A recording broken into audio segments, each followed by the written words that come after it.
मैं stock market में last 1.5 साल से काम कर रहा हूँ। सो इंट्राडे भी करता हूँ और अपना पोर्टफोलियो भी कर रहा हूँ। सर एक चीज़ थी पेनी स्टॉक्स का सिलेक्शन कैसे करते हैं सर आप? जैसे आपने पूछा मैं कैसे पेनी स्टॉक सेलेक्ट करता हूँ, तो मैं नहीं करता हूँ। मेरे को पेनी स्टॉक्स में इंटरेस्ट ही नहीं है। अब पेनी स्टॉक क्या होते हैं पहले मैं बता देता हूँ। वो स्टॉक जो बहुत सस्ते में मिल रहा है, मतलब अगर मैं अच्छे शेयर खरीदने जाऊँ ना तो कई बार एक शेयर 1000 रुपए का होता है।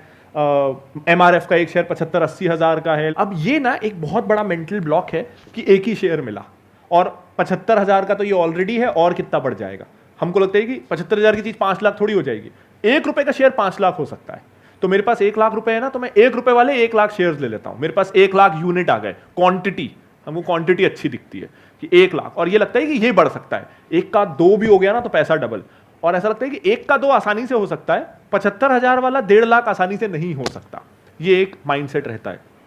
अब ना यहां पे हम रियल वर्ल्ड से इसको कंपेयर करते हैं कि आप सोना खरीदोगे तो 50,000 का जरा सा एक सिक्का मिलेगा। लोहा खरीदोगे तो मतलब उठाने के लिए कुली करना पड़ेगा। तो हम लोहा खरीद के खुश तो नहीं होते, देखो मैं कितना सारा लोहा लाया, और जो सोना छी इतना सा लाया, ऐसा नहीं करते ना। हमको पता है कि सोने की वैल्यू है और लोहा ही रहेगा, वो सोना नहीं होगा।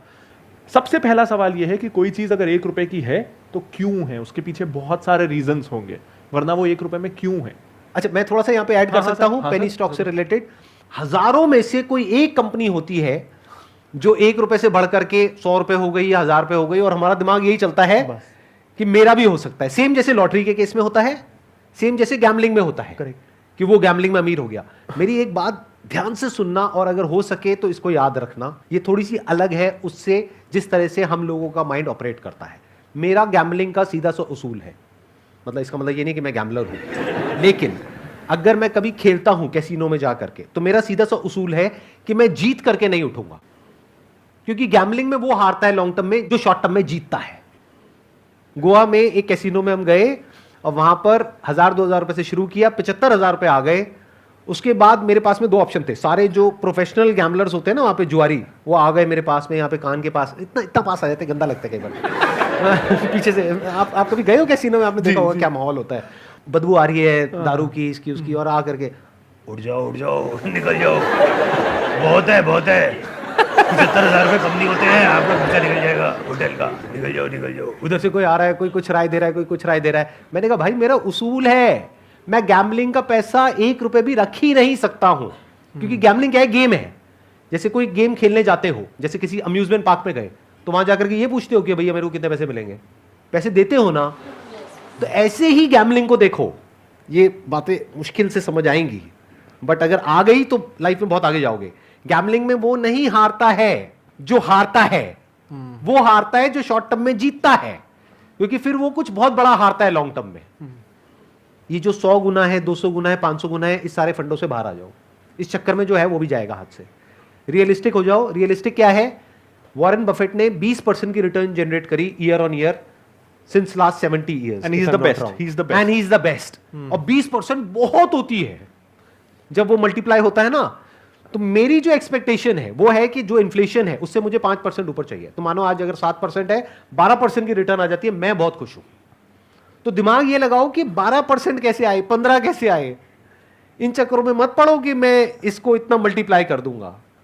उसमें पड़ गए तो फंस जाओगे। हाँ, छोटा मोटा अमाउंट जो है आपकी सेविंग का, वो आप लगा रहे हो, उसमें कोई दिक्कत नहीं है। बिल्कुल ऐसा है, आपने लाख रुपए महीने का कमाया, उसमें से 2,000 रुपए की लॉटरी की टिकट खरीद ली, दैट इज ओके।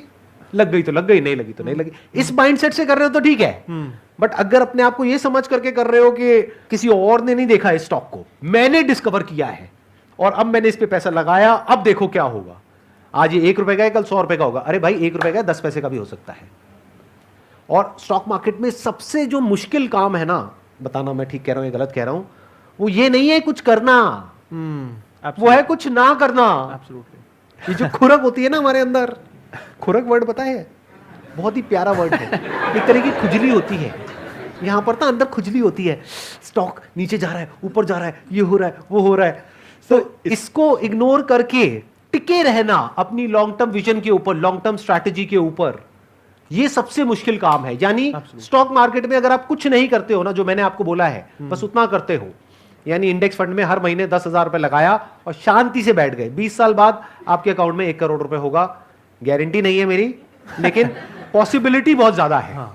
और ये है अगर 12% की रिटर्न आई, अगर ज्यादा आ गई 15%, 20% एवरेज आउट करने के बाद में, तो उससे ज्यादा भी हो सकता है। 1.5 करोड़ भी हो सकता है, 2 भी हो सकता है, but there is a strong possibility, I think around 99% possibility कि अगर दुनिया ही खत्म ना हो जाए, कोई धूमकेतु आकर के टकरा जाए या कोई बहुत बड़ी वॉर हो जाए, कुछ हो जाए, तो तब पैसा बढ़ा के भी क्या करोगे? तब पैसे का क्या करोगे?